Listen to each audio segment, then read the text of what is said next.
Hello everyone, and thank you for clicking on another one of my videos. I am Screen Scene Guru, and today I'll be doing a video discussing the Guardians of the Galaxy Holiday Special. This was a fantastic project from Marvel Studios. I'm going through all the Guardians stuff, guys, for the channel, so be sure to check out my previous videos on the first two volumes. This was a holiday special released on Disney Plus. Came out in 2022. It was delayed a bit. We were supposed to get it originally in 2020, but then of course the pandemic struck. A lot of their slate got changed, delayed, and then there was the launch of the Disney Plus shows, and they figured they could just put this on Disney Plus. And I did enjoy this very much because I'm a big fan of the Guardians of the Galaxy. Originally, we heard, rumors and discussions that this was going to be a full, motion picture, and it was about, 42 minutes, so a good amount of time for a Marvel special presentation. They've only done a few of those. They did the Werewolf by Night, and I believe there was one more that they were working on. I think Nova was in development or something else. And I think Agatha was turned into a television show after being rumored to be a special presentation. But going into the Guardians of the Galaxy Holiday Special, we see picking up after the events of, Infinity War, Endgame. I'll do a video on those separate events. But we see the Guardians now living in nowhere. They've purchased it from the Collector, so that's very fascinating. We don't see the Collector much after Infinity War, but they did use him in What If, so I did like to see that. In the first season, I believe, of What If, we saw the Collector. But going on, we get to see their lives. Star-Lord is pretty sad that Gamora is gone from the group, but the rest of the team is trying to cheer him up. Mostly Mantis and Drax in this special. We get to see a lot more time with them, which I love. They go to Earth to pick up Kevin Bacon, because they've of course been talking about him through the franchise. And I like that they bring him into the franchise too. Kind of meta in a way, but I liked it. This was probably one of my favorite Christmas themed Guardians events, and not just that, but Marvel overall. They've tried Christmas several times. They tried with Iron Man 3, and then they tried with What If Season 2, I believe, was a Christmas theme. They dropped all those episodes on Christmas or the couple days around that event. And then this was probably the best, well-liked special. We get to see the heartwarming story told in animation of Yondu, so really good things. If you guys haven't checked this out, I highly recommend checking out the Guardians of the Galaxy Holiday Special. It's on Disney Plus. I think that's where you can watch it, because it was an original made there. But going on from that, we got some movie news, guys, because I do like to keep you up to date on trade and all industry breaking stuff. So let's go on to my script. I do have a bit of a script I like to write out beforehand. Talking about Jurassic World Rebirth having mixed reviews. Some of them kind of going towards the negative side of, saying the story has nothing new to tell. Some people being like actively turned off by it, leaving the theater. So I thought that was interesting for this. This is the 7th film in the franchise, but I've heard, the storytelling is just not that great, even though they've got the script writer from the original Jurassic Park. So that's fascinating to hear. Going on, we heard about Mr. Miracle being adapted into animation. He's going to get an animated TV show, so that's very interesting to hear. Tom King is writing Wonder Woman, the movie for James Gunn at DC, so that's fascinating as well, because they're adapting his comic book next year to make Supergirl. So they're trusting Tom King quite a lot. And I gave my sister the Supergirl Woman of Tomorrow comic so she can read it and catch up. Let's see. Moving on, James Gunn addressed a Threads comment talking about if there's any more actors from Guardians of the Galaxy going to be in Superman, and I actually have the post. That's why I like to check Instagram, Threads every once in a while. So this was coming from James Gunn. It was previously known that Alan Tudyk would voice Robot Number 4 in Superman's Fortress of Solitude, the Kryptonian robots.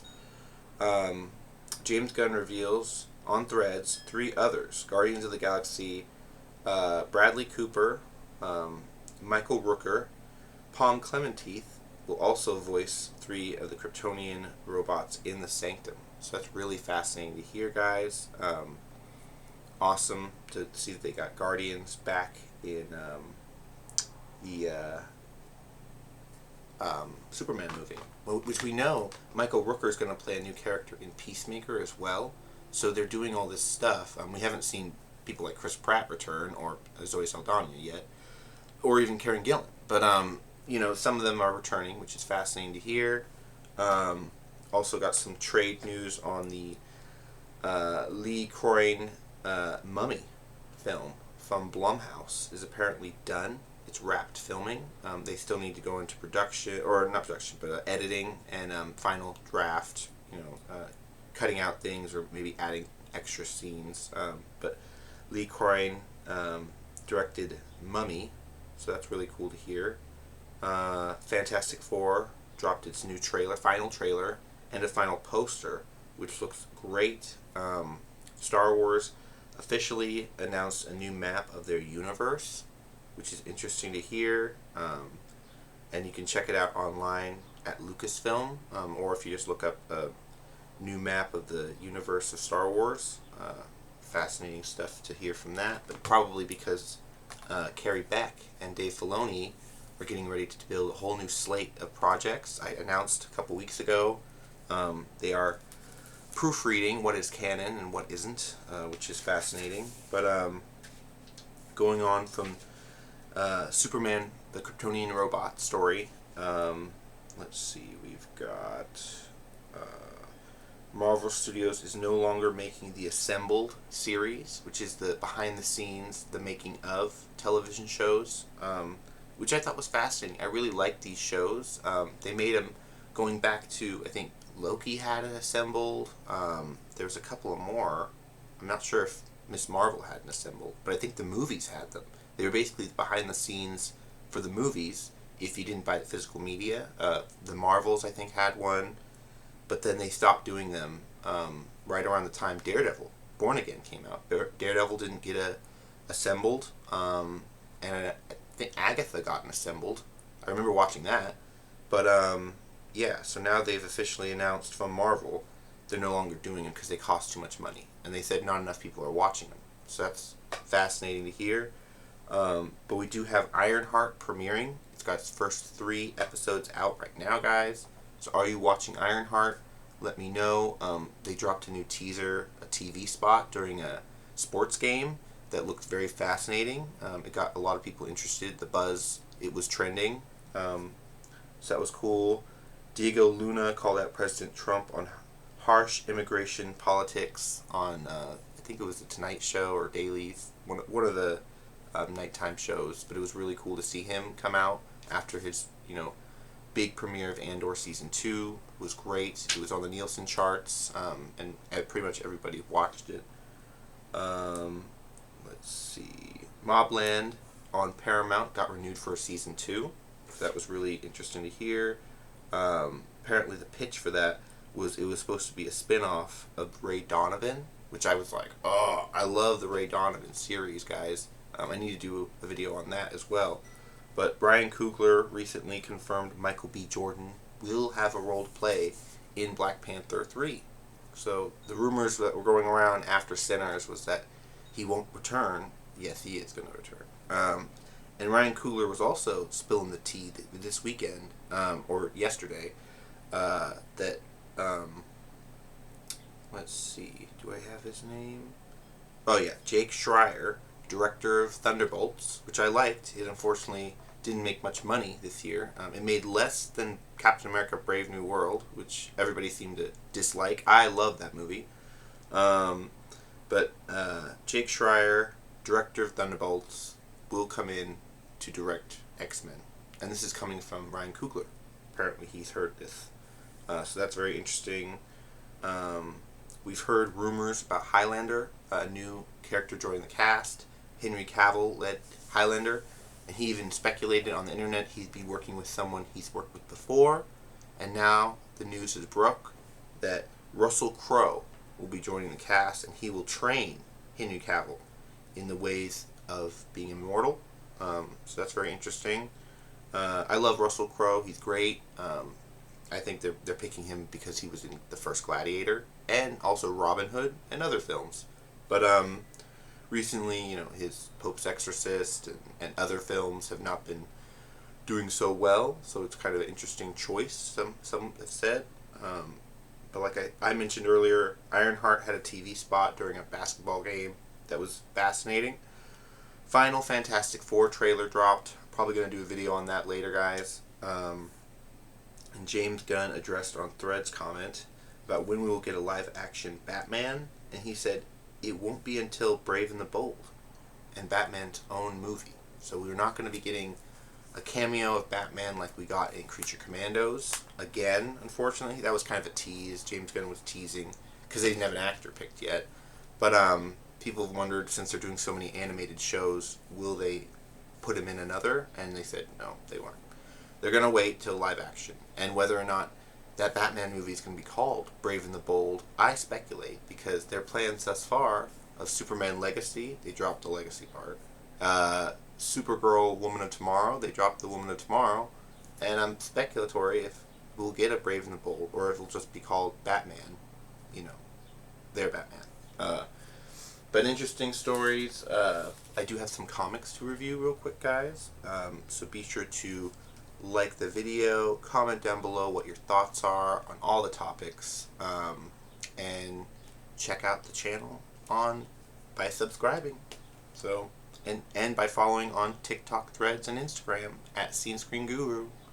But let's get into this. We've got Reign of the Superman Action Comics bonus Last Son of Krypton poster. So that's really cool. This is issue number 12 back in '93. So checking out this green cover, and it does have a cutout that on the other side you see a really awesome '90s Superman wearing glasses, which I thought was a very interesting take. And this is the first time I've read this comic, so not a lot of experience reading some of these interesting, trippier comics. Born Again, and there's a Coneheads ad, which I love that. Great movie. They mention, this is after the battle of him and Doomsday, and Kal-El is resurrected in the fortress. We even see some of these Kryptonian robots working with his essence. I thought that was really fascinating. And then going on, we get to see a bit of flashback with him fighting. And he kind of looks like the Human Torch, which I thought was a fascinating look, his corporeal form. Then moving on, we get to see, his monument after he passed. The city made a whole statue for him in his grave. He went into the grave and woke up and got his whole suit on. Interesting look at the cape, because I felt like the cape was very Batman styled, dramatic. Let's see. Going on, we've got this funny boxer dude who's, training, getting ready to fight, and then Kal-El training in the Fortress of Solitude in a new blue suit. It kind of reminds me of Blue Beetle, which I thought was funny. Glasses, of course, wearing glasses. And then we get to see his last son of Krypton. And here's the poster right here of the new suit. And new energy powers, too. It seems like he's projecting blasts from his hands like Captain Marvel. So that's very fascinating. But yeah, weird looking suit. But they do show him, he's a bit more brutish in this take. The robot still put his suit on and everything, but they show he's not really holding back this time since he's been resurrected. They do kind of go off in the comics, several different variations where he's worn a black suit or he's been more, brutal. So I just thought this was a fascinating take on that. I don't think that James Gunn is going to adapt anything like this for his film, but I did like that they had the introduction of Supergirl and Lex Luthor, red-haired Lex Luthor, which I thought was a fascinating thing. She's basically asking what's up with the body being missing, and Lex doesn't know anything about it. So yeah, weird. And eventually Lois finds Clark. She's like, we need to go. We need to fly someplace and talk. Which is just like the scene from the Zack Snyder film, Justice League, right? Where he flies her up to the top of Metropolis, or not Metropolis, the top of Daily Planet, and he discusses with her, I'm not the same Clark Kent you knew. I'm Kal-El. So his human side is gone right now. She has to bring it out or wake him up out of it. But I did like the next issue on the cover. They got Superman fighting Nathan Fillion's Guy Gardner, Green Lantern, which I do hope that there's a scene in Superman where they're fighting. That would be cool.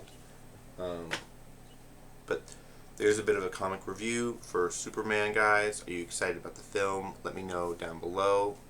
Be sure to follow the channel for weekly updates, daily updates on all kinds of news, industry trades. But till my next video, that's me signing off. Have a good one, guys. And ciao.